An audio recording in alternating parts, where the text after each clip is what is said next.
Hey Sagittarius, welcome to March. Right before I hit record on your video, I had that Baby Shark song stuck in my head, and I don't know why, because that is not a song I would frequently listen to. So if that's your jam, this reading might be particularly intense for you.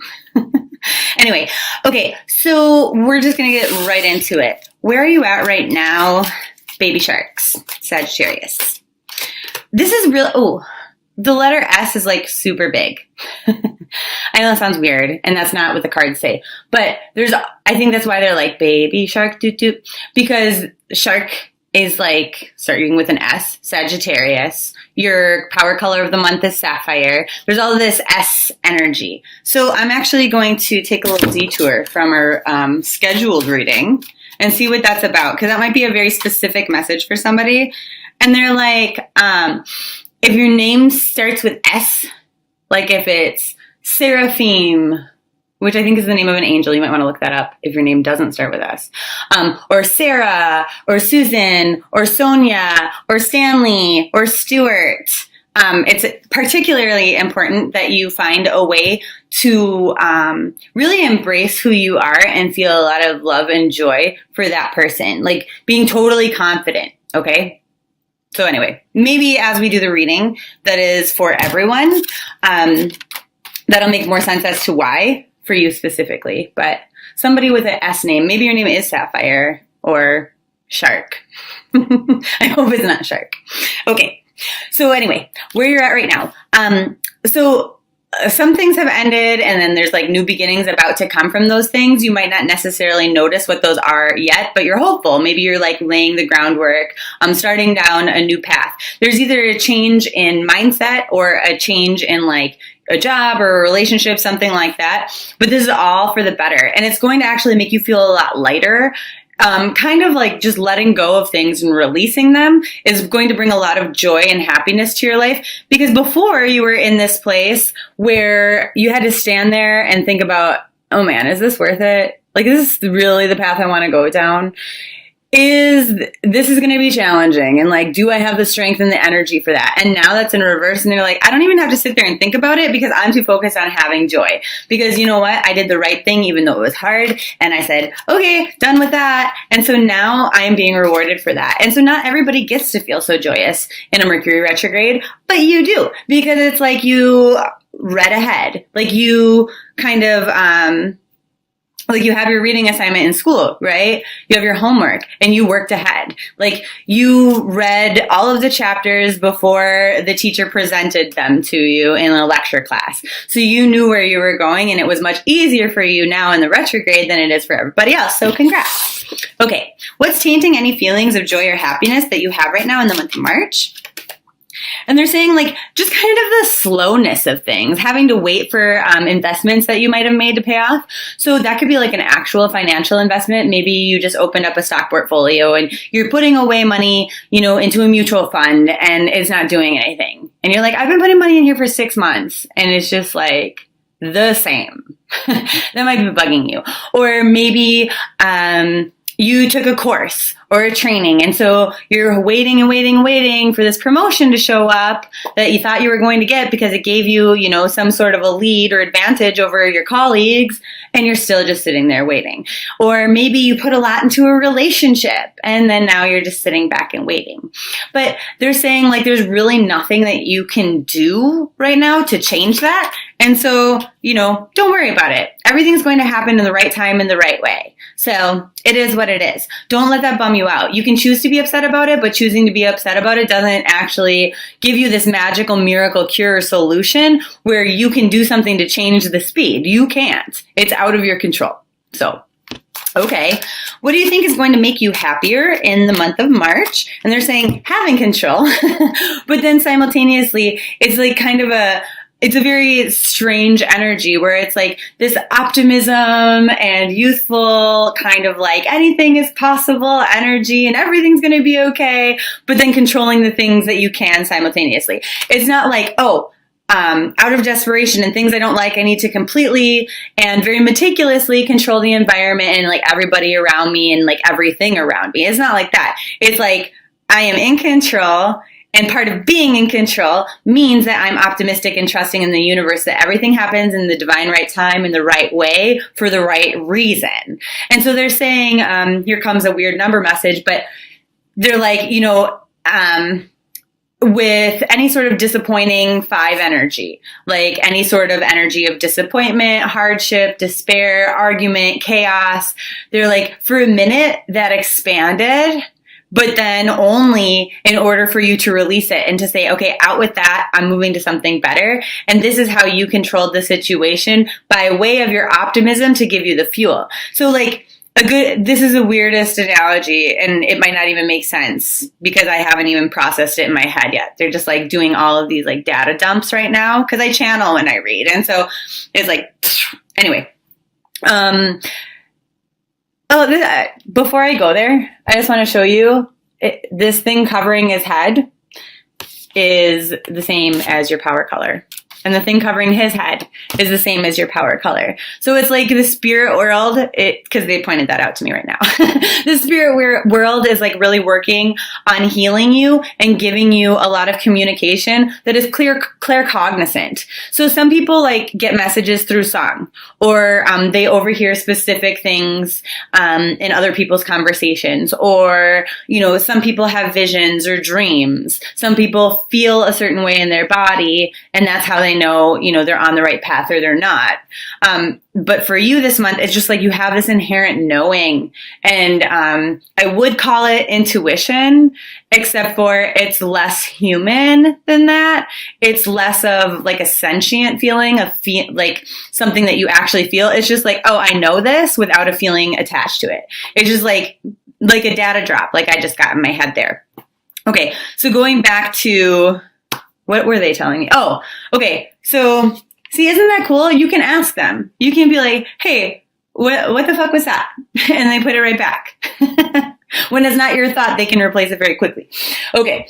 So anyway, it's hard to understand how you're simultaneously like, oh, I don't need to be in control. I am completely surrendering to the universe, knowing that it's benevolent and it's awesome and it's going to give me what I need. I trust the universe. But then also being like, dominating, like, oh, I've totally got control of everything in my life. Like, how does that make sense? So here's the way that they're explaining it. They're saying that you are a car, okay? You went and you bought a car to get you somewhere, but then your faith in the universe is the fuel that moves it. Okay?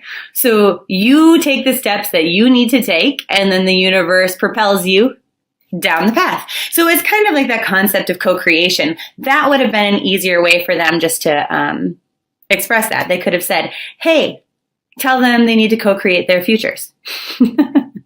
But they did it this way. So it is what it is. Okay. So anyway, what is it that you think will make you happy? Yeah. It is buying the car and then having faith that it'll work. Okay? Controlling what you can control and then relying on the universe for the things outside of your control. Having total faith that the decisions that you're making now are the right ones for you. Then also, they're saying that it's going to be challenging for a lot of you to show yourselves enough self-care. It's almost as though you're in this energy as you're trying to co-create things of pushing yourself a little bit too hard, and maybe sacrificing. So, you might say, okay, I have this goal that I want to reach by a certain amount of time because I know after that it should be smooth sailing. So you work yourself to the bone 80 hours a week over the course of 3 weeks. To achieve that, to just like kind of set things on autopilot because you know that the universe will take over and handle that for you. But what they're saying is, that's actually not the case. It's better if it takes 6 weeks and then you slow it down a little, okay? Because that's not good for you. Okay, so that kind of covers how your perception is true of what's going to work for you and then also what isn't. Okay, so what's actually going to make you the most happy in March? And they're saying that you have nothing that you need to defend yourself against at all. Like, you are very much owning who you are unapologetically. If somebody came and they attacked you, you'd be like, yeah, you're right. And I feel okay about that. I made that decision on purpose. Okay, but you called me an asshole and you're so rude. Yeah, I made that choice because you are an asshole and I don't want to talk to you, right? Or whatever the case may be. They're like, historically, this might have hurt you. It might have lowered your confidence. You might not have felt very good, but you're kind of in this energy of like full control and knowing who you are and feeling good about it. Now, some of you still have some work to do there, but for the most part, a lot of you have really developed and evolved over the recent, however long, 4 years, I think. They're saying it's different for everybody, but the average is 4 years. Over the last 4 years, a lot of Sagittarians have made big strides and become like very unapologetically who they are and very authentic. And so, not to say you weren't before, but you're so much there now, and you feel good about it. They're like, so. You're simultaneously super honest, but at the same time vulnerable. And so you're naturally likable.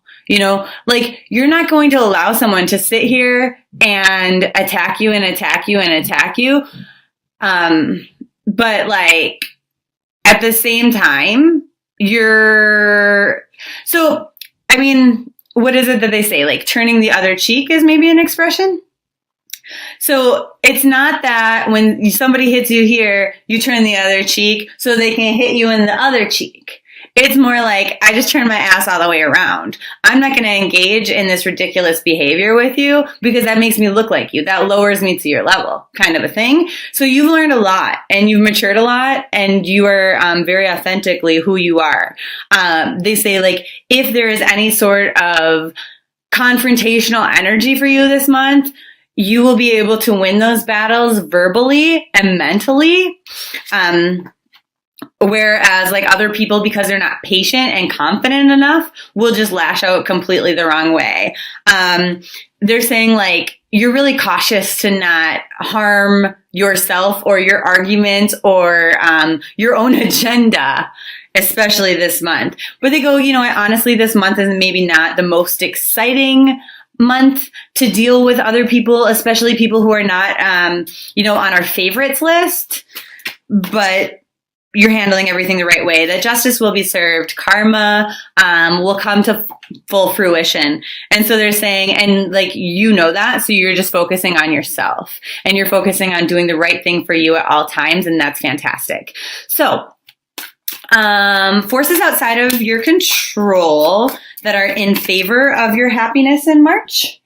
And they're saying, so getting enough sleep and rest is going to be somewhat challenging, but when you can find it, that is going to lift your spirits massively, like more than it usually would to be well rested. It also helps you to manifest the things that you want and to attract bigger blessings than you even realized you were manifesting because your subconscious is doing it.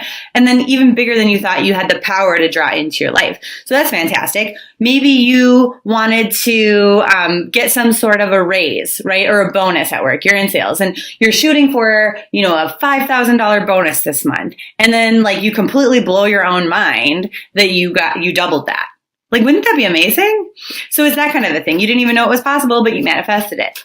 Now, how is your perception, what forces are outside of your control working against your happiness this month? And they go, well, people are not as loving to you as maybe they should be. Not everybody is saying or doing the right thing or acting in the most loving way, which we already know because it looked like there might have been a conflict with somebody else this month. But I mean, honestly, you're kind of going, okay, well, I'm just going to put that in my memory bank. You were an asshole this time. And then if those behaviors kind of continue, you know that this is the person you want to cut out of your life or not deal with. Basically, is that you're kind of just like sitting here. I see you like a sexy librarian, right? Where you're very silently but gracefully looking cute while you do it, taking your experiences and filing them away on bookshelves. And then later you can go back and you can go, this seems pretty typical. Yep, I'm just going to throw this one out. So good for you. What's going to bring you luck this month? So As we talked about, your power color energy is sapphire. If you have a sapphire stone or necklace, if you like to wear this color, that would be good. The energy of this is an 11. So it's about getting the things that you want. And so this one says regenerating your body. And so like I said, with that whole sleep energy, like when you get enough rest, you are going to feel absolutely much more happy and much more excited and joyful on the day-to-day level. So with this one, as you're sleeping, you know, our angels, our spirit guides, whatever, they work on us and they kind of cleanse our energy and they recharge it for us. They help us to work through anything that's kind of stagnant or stuck. So this one, when we come to like our wakeful moments, it helps us to be like kind of cool, calm, reserved in the ways that we need to be. It correlates to the throat chakra, which totally makes sense because this is the energy that we're embracing when we do experience conflict with other people this month. It gets rid of our nerves. It like totally calms us out. It dissolves any sort of like blocked pathways in our life. It creates more harmony and balance for us. What else does it do? Helps us to balance our emotion. Just creates like a lot of order in your life. And creating order is an interesting way to think about this for me because I was like, okay, here's what I'm doing. I'm observing the way that other people treat me, the way that other people behave or act, and I'm just filing that orderly onto shelves, and I'm going, noted, and I'll do something with that later. I'll refer to that later when the time comes and I need to. Brilliant. And so I guess that might make you sound a little bit conniving, but it isn't. It's just really, it's a very intellectually responsible way to handle emotions. Like you're not being impulsive, which as a fire sign is sometimes a challenge to not be impulsive. Okay. Gosh, I love you. You're the best. Your lucky day of the month is the 11th, which doesn't surprise me because you have all this energy here with the star card, which I actually call the hope card because everything we hope for. Plus our sapphire energy is a 3 plus an 8 is 11. Plus, your lucky day is the 11th. So I would be thinking about all these things that I want, all these things that I wish or hope for, because it seems to me that this is the month where things start kind of rolling in your favor. Like I said, unexpected things like you didn't even know were possible are easily going to flow to you if you're really embracing the right energies this month. So your crystal of the month is hematite. And this is actually, when people ask me what my favorite stone is, most often, because I guess it kind of does change from time to time, but most of the time, this is what I say. I love hematite. I love the way it feels. It's like really heavy, and I just love everything it does. This is like, it's my favorite. Anyway, so hematite is used for grounding. Okay. It's also used for safety. I never drive in a vehicle without one. So even if I get into somebody else's car, if I get into an Uber or a Lyft, I have one in my wallet. I have one in my pocket. I probably have one in my bra. I always have a hematite. It makes you feel really courageous. It'll take any energy that you have that is heavy and it just like thunks that right into the ground. The awesome thing about this, from like a physiological standpoint, is it increases your ability to like, so I'm anemic, right? And so it increases your red blood cells, or like at least the heme components there, the hemoglobin, so that you can hold oxygen. So you feel more awake, you feel more alive when you have a hematite on you, that kind of thing.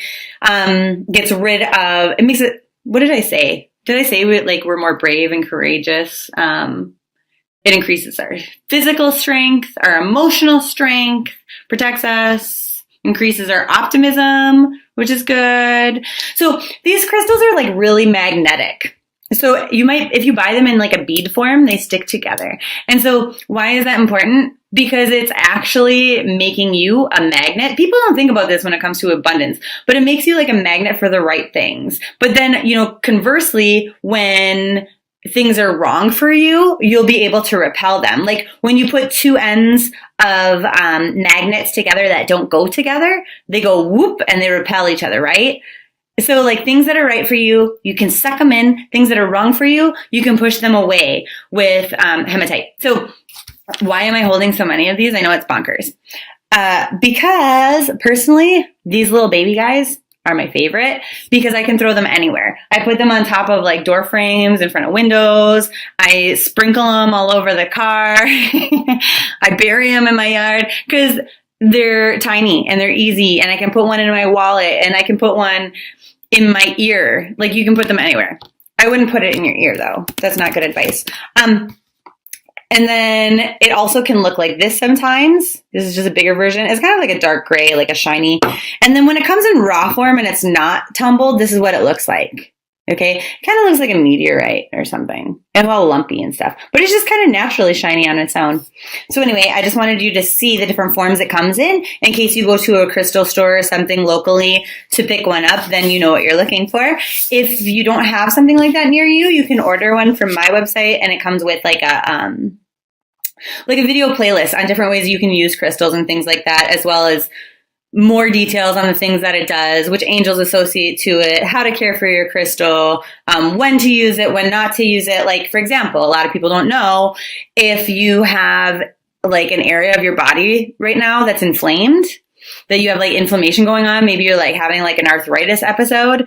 Don't use it because it's going to make it worse. Stuff like that. Okay, back to the reading. So, what kind of energies do you need to bring into your life to help happiness thrive? And they go, that energy of assessing, is this worth it or not? I know what the challenges are. And I'm kind of thinking, come the new moon, I might want to start planning for that or, going down that path. But is it what I really want? Is it worth it? And then actually talking this through with somebody. And so you're going to be talking this through electronically, not face to face. So this is like sending emails or asking questions on a forum or researching or texting your best friend or talking on the phone or by FaceTime. But this is not a face-to-face conversation. And so kind of talking through the pros and cons with somebody else. How can we sustain this happiness and joyful energy once we get some? Like, how do we keep it around?